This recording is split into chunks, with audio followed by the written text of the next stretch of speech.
নমস্কার বন্ধুরা, কেমন আছো সবাই? সুন্দরী সিম্পল লাইফ একটি নতুন ব্লগে তোমাদের সবাইকে স্বাগত জানাই। তো প্রতিদিনের মতো আজও সকাল সকাল চলে আসলাম রান্নাঘরে।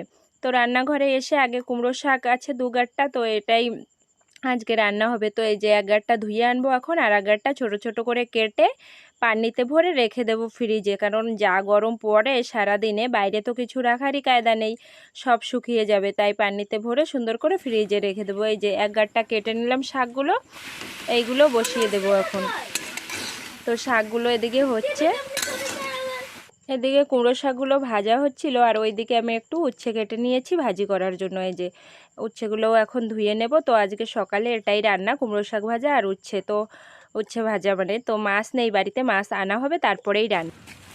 এখন বাজে সকাল 11টার মতো, আর এখন নিয়ে আসলো মাছ। তো দেখো কি মাছ, এটা একটা কাতলা মাছ তো বললো, আমি যে ঠিক জানি না মাছের নাম। তো মাছটাকে এখন কেটে নেব, মানে নড়ছে একেবারে জ্যান্ত মাছ। তো চলো মাছটাকে কেটে নিই, কাটতে তো অনেকটাই সময় লাগবে। তো তাড়াতাড়ি করে মাছটা কাটি, বাজার থেকে যদি কেটে আনতো তো অনেক ভালো হতো, কাটা মাছ টুক করে রান্না করে নিতে পারতাম।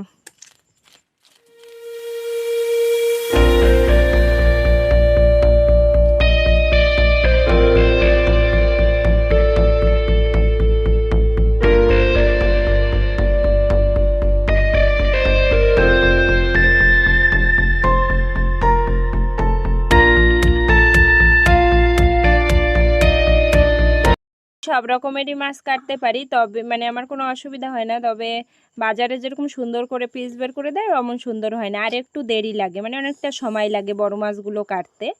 তো ঠিক কেটে নেব। তো চলো মাছটা প্রায় কাটা হয়ে গিয়েছে, এখন মাথাটা কেটে নিচ্ছি, মানে স্লিপ করছে তো ধরে ধরে কেটে নিচ্ছি, আর ওই পিসগুলো বটিতে বের করে নিচ্ছি। গোটা মাছটাই কাটা হয়ে গেল, অনেকটাই সময় লাগলো। তো চলো এখন মাছগুলো ধুয়ে পরিষ্কার করে নিয়ে আসি, আর এই মাছটাই এখন রান্না করব। তো দেখো মাছে নুন হলুদ আর একটু লঙ্কা গুঁড়ো, কাঁচা লঙ্কা, পেঁয়াজ বাটা, রসুন বাটা একটু মাখিয়ে তারপরে হালকা করে তেলে ভেজে নিচ্ছি। এখন মানে হালকা হালকা আঁচ দিয়ে তারপরে ভেজে নেব একটুক্ষণ।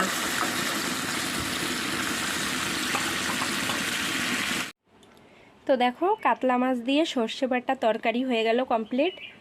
রঙটা তো বেশ দারুণ হয়েছে, খাওয়ার সময় বলবো কেমন হয়েছে। তো তোমাদের দেখতে কেমন লাগছে একটু বললো। দারুণ, পুরো রান্নাটা আর দেখালাম না, কারণ এত সর্ষে বাটা মানে রান্না করি বাড়িতে সবসময়, তাই আর পুরো রান্নাটা দেখালাম না। তাড়াতাড়ি করে এবার দুপুরের খাওয়াটা খেয়ে নিই। তো ওই যে রান্না, সর্ষে বাটার তরকারি, উচ্ছে ভাজা সকালবেলার, আর কুমড়ো শাক ভাজা যে একটু একটু রয়েছে, এটাই এখন দুপুরে খাওয়া দাওয়া হবে আমাদের। তো চলো আনুষের ভাতটা নিয়ে নিলাম, এখন ওকে একটু মাখিয়ে দেবো, এখনও মাখাতে পারে না ঠিক মানে ভালো করে। যতবার ঝোল তুলছি ততবারই লঙ্কা উঠছে একটা করে। তো আনুষকে তো লঙ্কা দেবো না, কারণ লঙ্কা দিলেও ফেলে দেবে, খাবে না। তো মানে লঙ্কাগুলো সরিয়ে আর কি ঝোল নিয়ে নিলাম। তো ওর ভাতটা আগে মাখিয়ে দিই। দেখেন বন্ধুরা, আজকে আমরা খাবো আইসক্রিম।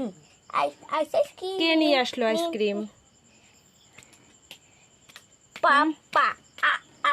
তো দেখো এখন আমরা মানে আমি আর আনুষ খাবো একটু আইসক্রিম।